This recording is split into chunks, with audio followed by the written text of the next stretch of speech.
All right, everybody. Welcome back to class here. For those that were just hanging out after Spanish finished, I appreciate you waiting a minute. For those that are just joining, we're going to go ahead and get started. We got another chapter of subtle sound. So we are already on chapter 14. I know this book has been flying by. Shout out to Maurine Stewart here.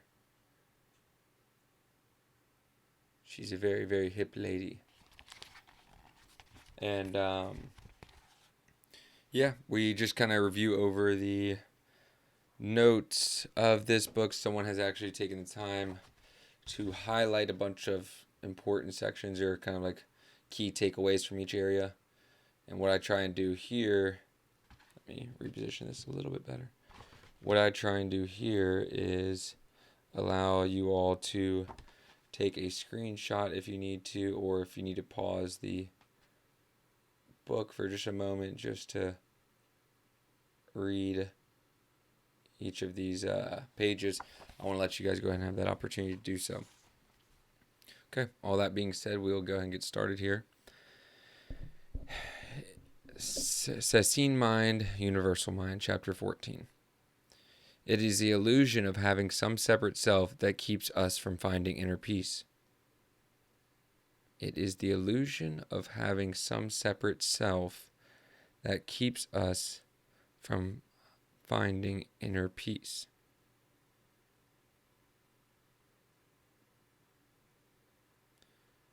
What does that word sessine mean? The first character, setsu, means to join, to collect, to receive, to transmit, to continue. And shin, of course, means mind. We are not here just to collect our minds. This is not just a time for us to receive something, to continue something, to transmit something just for us. It is a time for us to join our minds to the mind of the universe. We are expanding into and realizing the unity of the mind with the whole universe.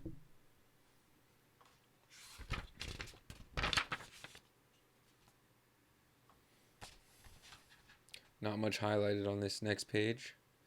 First, oops,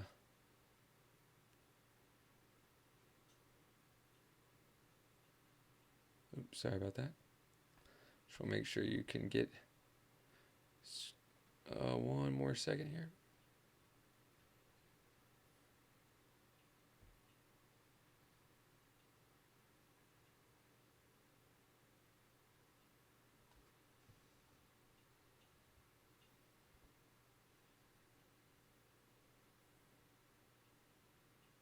Okay. First little highlight part here says,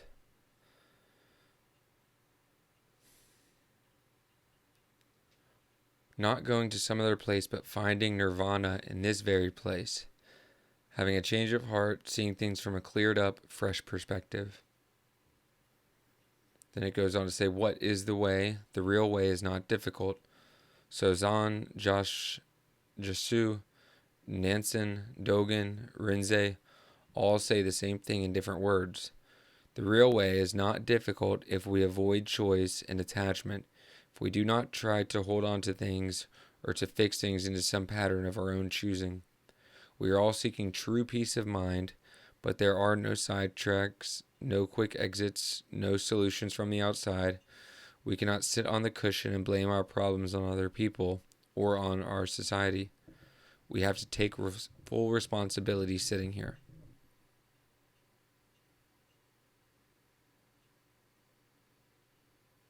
We cannot sit on the cushion and blame our problems on other people or society.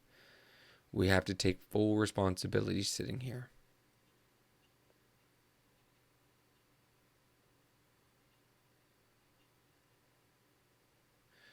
I'm going to read that one more time. We cannot sit here on the cushion and blame our problems on other people or on society. We have to take full responsibility sitting here. I got some thoughts on this chapter. I'm just going to kind of make it through first. Oops, excuse me there. Let me do this. Get rid of that for a second.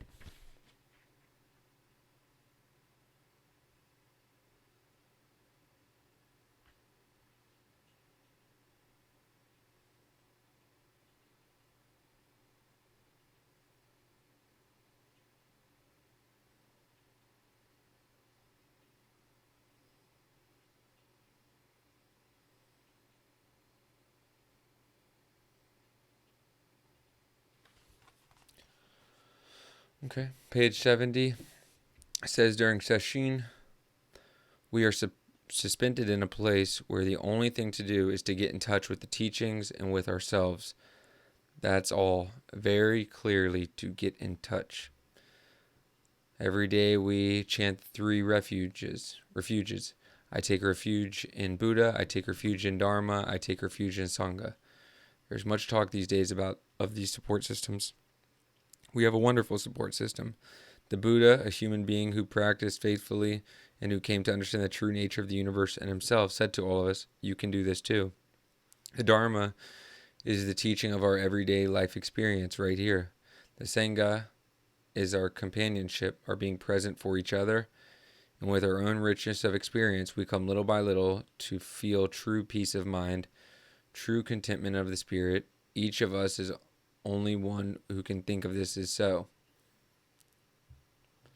And it goes on to say, thanks to this practice, I feel I do have some true peace of mind. After all, life and health and illness are one. The true face of this universe includes all things in it. Good, bad, life, death, health, all of it. There are many so-called healers in the world, but the healers cannot bring us wholeness. Healers do not heal us. The healing is already there in the wholeness. And the real goal of healing is to help the person in need of healing to be aware of this. At the deepest level, the so-called sick person has no sickness. At this level, I am not sick.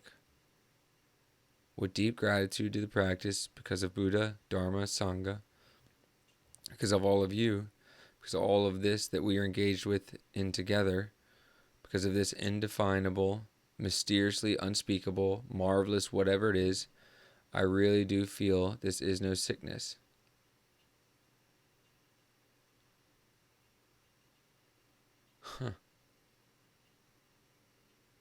Wow.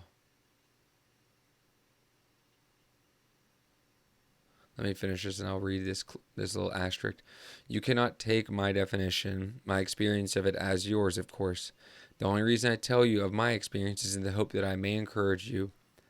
It is your own life experience that confronts you all the time. Your heart doesn't beat because you think about it. Your breath is not breathing because you say it, or because you say breathe. A power beyond definition is making our hearts beat and making us breathe. This is the reality of our lives. So we know why we are here. We are here to get rid of confusion. Each of us must do it. Buddha said, you must be a lamp unto yourself. May our lamp shine out unself-consciously so that we may continue this wonderful practice for all beings. So we know why we are here. We are here to get rid of confusion. Each of us must do it. Buddha says, you must be a lamp unto yourself.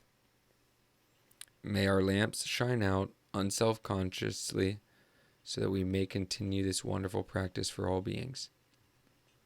Now this asterisk, I want to reread this part and read it with the asterisk.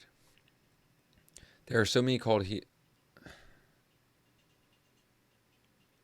Thanks to this practice, I feel I do have some true peace of mind. After life and death, health and illness are one. The true face of this universe includes all things in it. Good, bad, life, death, health, illness, all of it. There are many so-called healers in the world, but healers cannot bring us wholeness. Healers do not heal us. The healing is already there in the wholeness, and the real goal of healing is to help the person in need of healing to be aware of this. At this deepest level, the so-called sick person has no sickness. At this level, I am not sick. And I'm going to get right back to that. With deep gratitude to this practice, because of the Buddha, Dharma, Sangha, because of all of you, because of all of this that we're engaged in together, because of this indefinable, mysteriously unspeakable, marvelous whatever it is, I really do feel this no sickness. So the part that has an asterisk that I'll kind of go a little deeper into is right here. So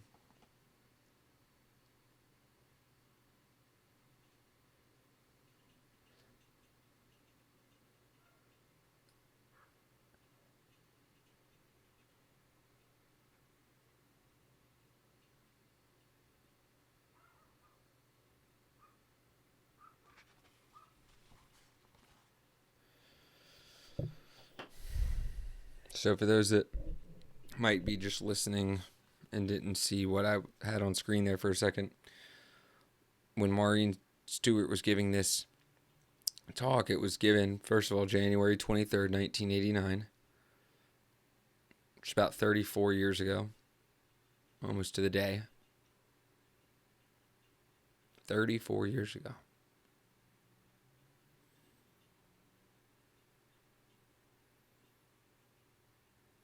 And it showed that Maurine's medical test had indicated metastasized cancer.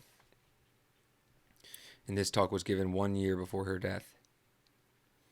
So when I first read this, and that actually concludes this chapter too. Next chapter, Peace of Mind. And we'll get to that tomorrow. Chapter 15, Peace of Mind. But it's interesting with, let me set that there.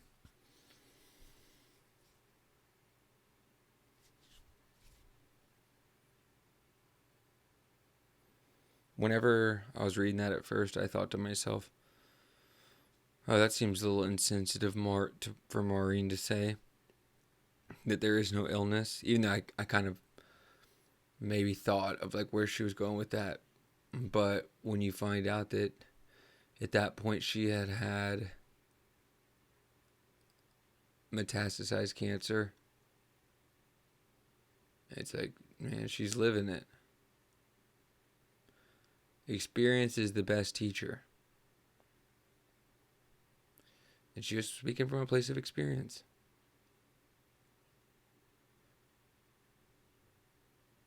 And it's kind of weird or interesting to think about, like,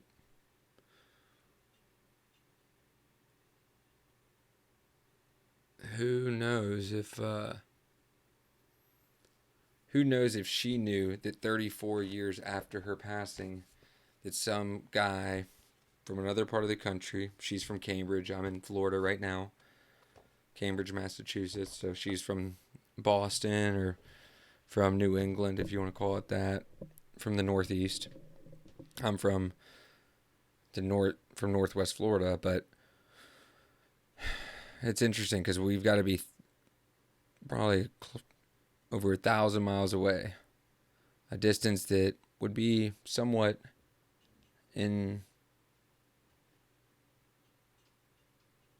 that distance would be a whole lifetime away to some generations. But here I am, communicating with you all, communicating with people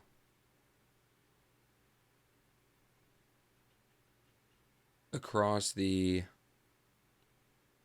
spectrum.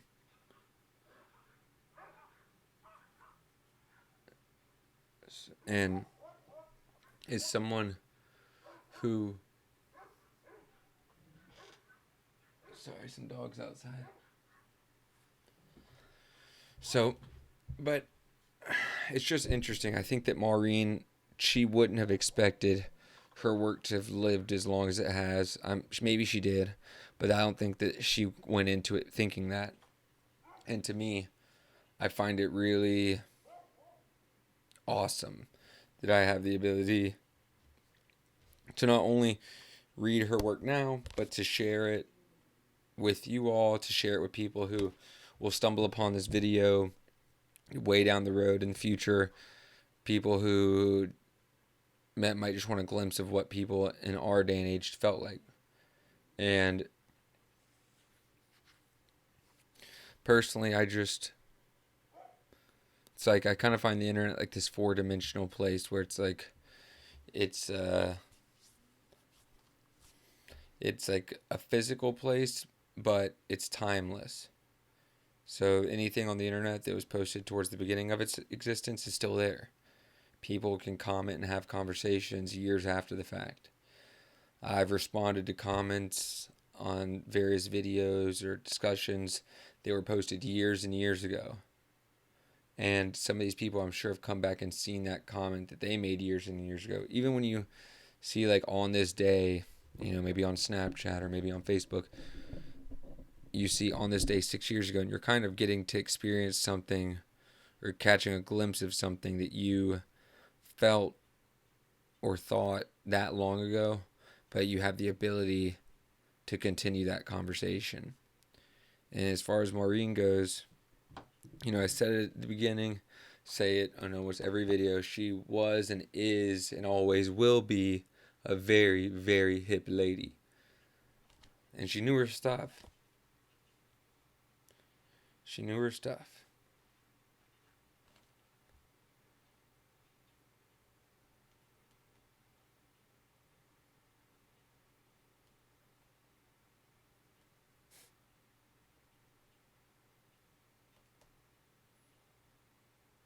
Well,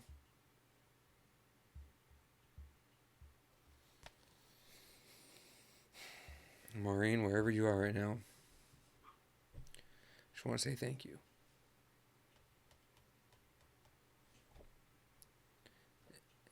And we'll leave it at that. Thank you all for being here. And thank you, Maurine. Class dismissed. See you all tomorrow.